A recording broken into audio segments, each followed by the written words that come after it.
Hello, everyone, and welcome. Today, we're going to be talking about security groups and restrictions on ingress ports.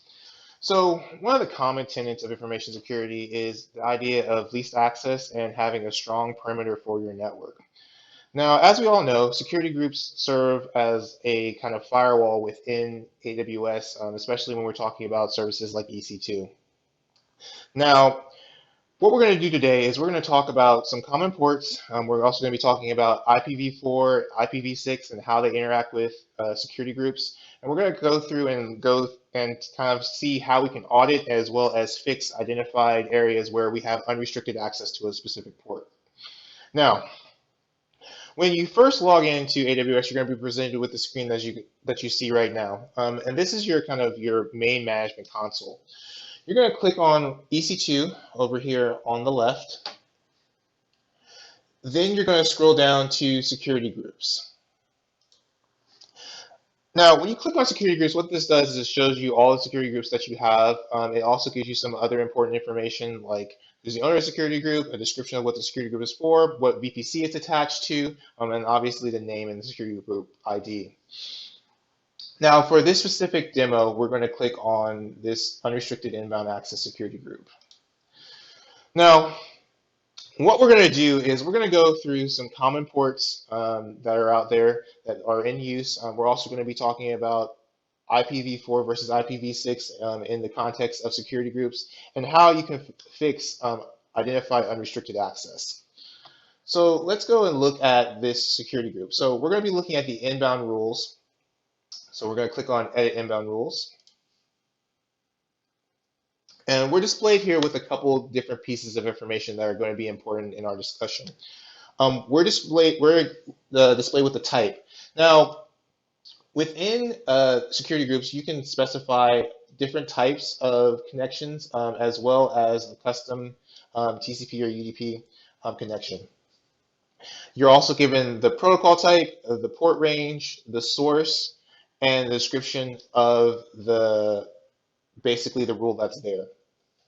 Now, an important piece here that we're going to kind of identify is this source.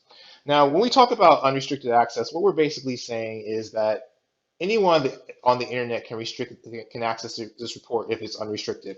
So in this case, this 0.0.0/0 CIDR basically means that anyone on the internet via IPv4 can access this port.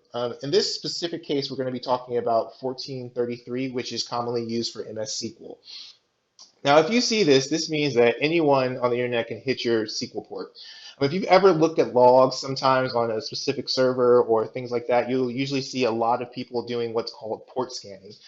Basically what port scanning is that somebody can run a script that will allow them to basically knock on a range of IPs and just see if a port is open. And what they're trying to look for is exploitable ports that they can attack to try to gain access to information.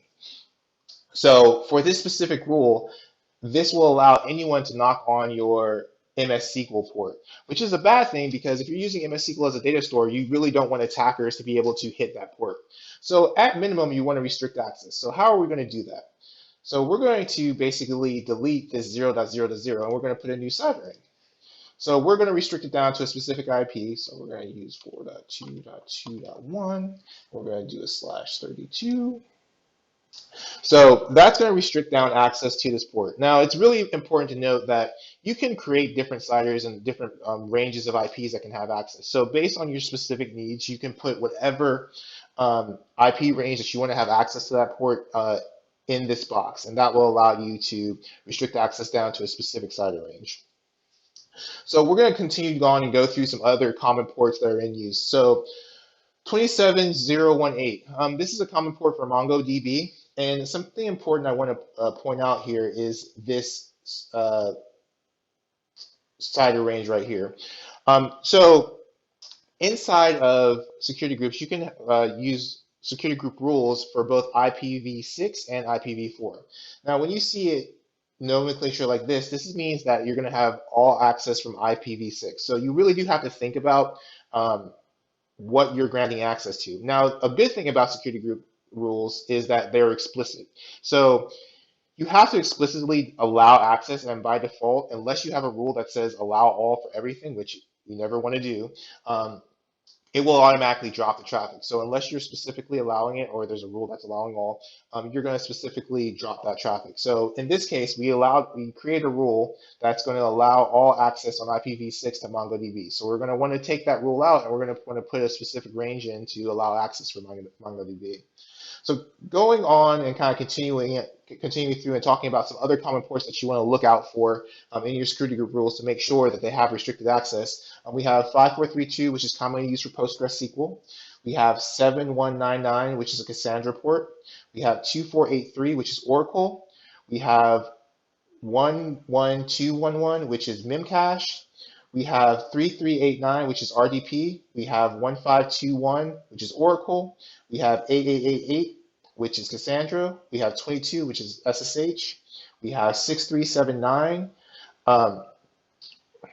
which is going to be Redis. We have 27017, which is also going to be MongoDB. We have another 9160, which is going to be Cassandra. We have 3306, which is going to be MySQL. So as you can see, these are common services that are out there that a lot of organizations are using. So you really want to take time and pay attention to your security group rules when you're auditing them to make sure that these specific ports don't have unrestricted access. So thank you for viewing this demo and have a great day.